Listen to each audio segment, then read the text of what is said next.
CBC in the building. Let's go. Let's show them why you're the #1 school. You ready? Let's go. What school is this? What school is this? Malik, can you ever command a crowd? Yes. They loved you. It's experience, you know what I mean? And I enjoy animating.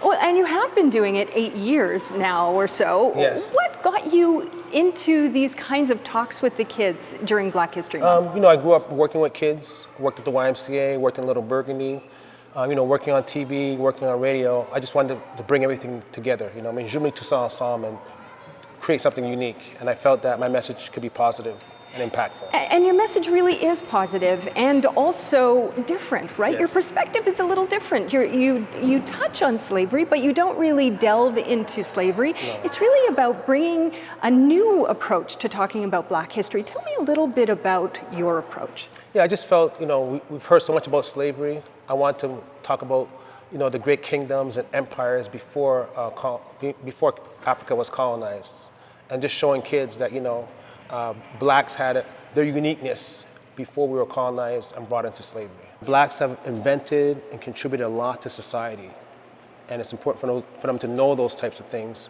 and not just have the stereotype that Blacks are just athletes or singers, or sometimes, we get in trouble. So just important really to break those stereotypes. Get ready to party! The kids love you.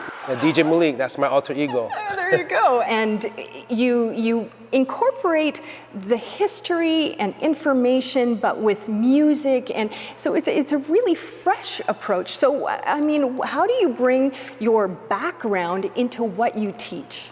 I think for me it's about being relevant, about knowing what the kids want. And working at U-Stars has enabled me to be in contact with kids and know what they want, and being in schools also. And then sometimes on TikTok, I'll ask the kids random questions, what's the hot song and so forth. But it's also about inspiring kids and just giving positive messages. So just not throwing history down their throat, but also giving them little tips and insights. Know your. Know your. Know your. Give yourselves a hand. When you are talking to the kids, you're not, as you say, you're not talking at them. No. You're asking them questions constantly, and you're giving everybody applause. Yes. Are you ever surprised by some of the answers you get, though, when you're talking about Black history? Yeah, I'm surprised about some of the answers.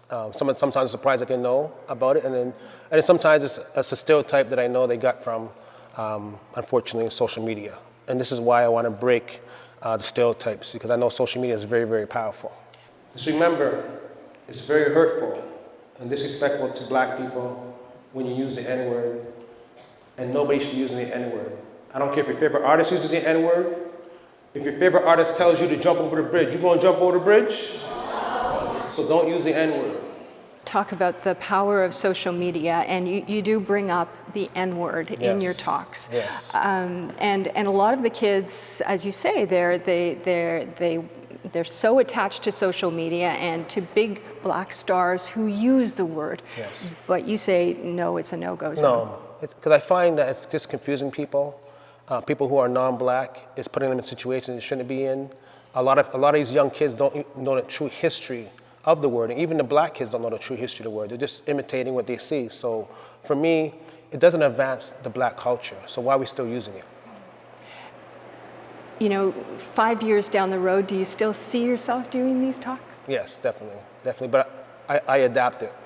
So next year I already have 2 new ones I'm coming out with. Okay, so what, will you change the topics or? Different topics, but the same energy, the same formula, the same messages, and the same inspiration. What do you get out of doing these talks? Making a difference in the community, seeing kids come back to me and say, I didn't know that, and I want to thank you, DJ Malik, for helping me understand those kind of things. Just making sure that going forward, our society has an open mind and they can make a difference. It was so much fun to see you communicate with the kids. Yes. And how much they loved you. Thank you very much for the day. Yeah, thank you for coming. I appreciate that. Everyone jump!